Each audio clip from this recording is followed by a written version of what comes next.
So what age should we be able to retire at? It's coming up. Now Timmy, 66.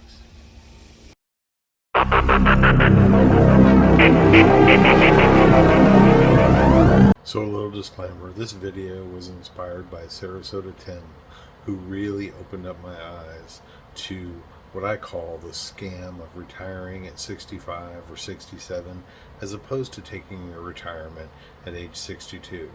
Sarasota Tim has an awesome channel. I recommend everybody check it out. And now, on with the show. The retirement age. It used to kind of be a dirty word, and to some folks, retirement still is kind of a dirty word, I guess.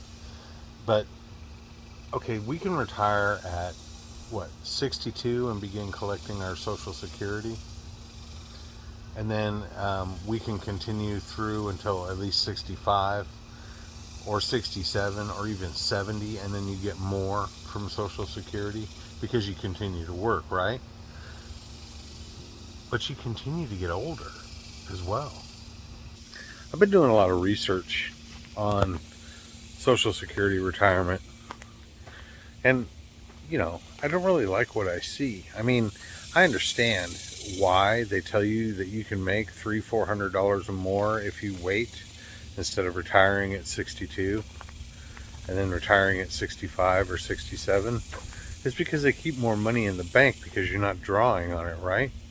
But what's your quality of life like between the ages of 62 and 65? And how much really is the difference? What's the difference that you're going to actually make by holding off and wait until you're 70, right? Here's a thought for you. Why don't you retire at 62 and you can still earn $20, $21, $22,000 a year without being penalized, doing something that you really like to do. So you're making 20, 25, 30,000 a year on your Social Security, right? And then you go pick up a side hustle or do something that you really like to do. Work part-time to make up the difference. Of course, now I realize that not everybody can do this. I realize that your debt has to be very low, preferably your home to be paid off, and preferably also that you really don't like the job you're in. You may love the job you're in, you may love the career you're in, and you don't want to leave it, and you're not ready to, and you're making good money. At that point, I would never ever recommend that you change anything as long as you're happy. But for what about a lot of us that really aren't and really want to get out and enjoy life and do some things, man, before we get too old, before our bodies slow down and we fail to a point where we can't really enjoy anything except for maybe the fact that we got out of bed.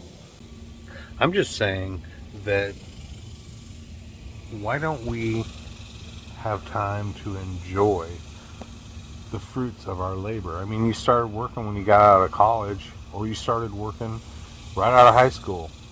Whatever it is, you've been working a long time, 20, 30, 40 years. What about being able to take a cruise? What about being able to spend some more time with your family? What about being able to go see the country, go see the world? Guys, it's important that we start, planning for this now. Because at 62, I'm 57 and I'm in really, really good health. But that may not always be the case. I mean, up to the grace of God that I'm in good health right now. But what happens if I wake up tomorrow and I have something really wrong? Yeah, okay, I know. What if? What if there's a nuclear war? What if there's a big problem? What if, whatever. But I'm just saying, we've put a lot of good years of work in, right? Why can't we reap the benefits?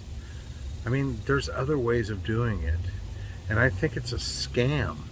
I really think it's a scam to retire at 65 because you can make more money, unless you're already set in a career or a job that you really like.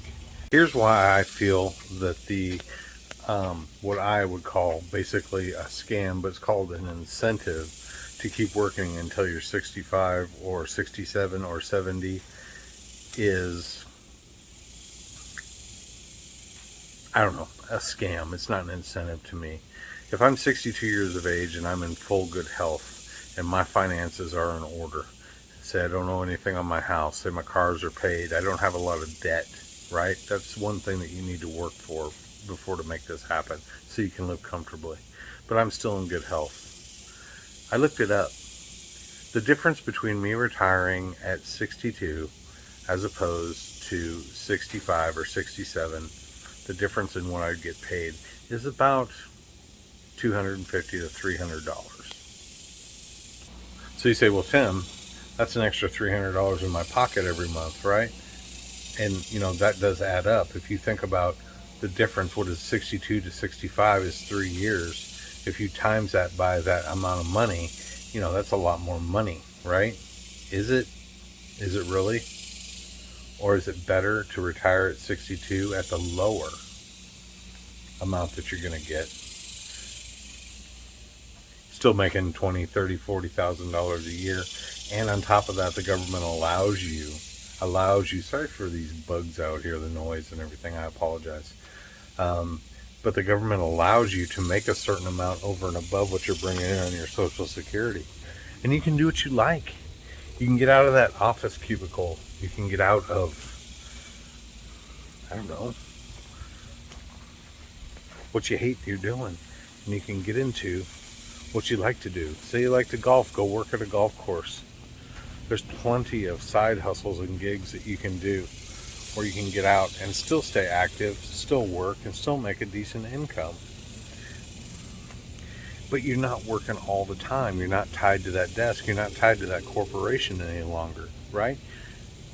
You're free to do what you want to do, and you work part-time, which I think is healthy to stay working, obviously, and other things, stay fit, things like that. But why not do that?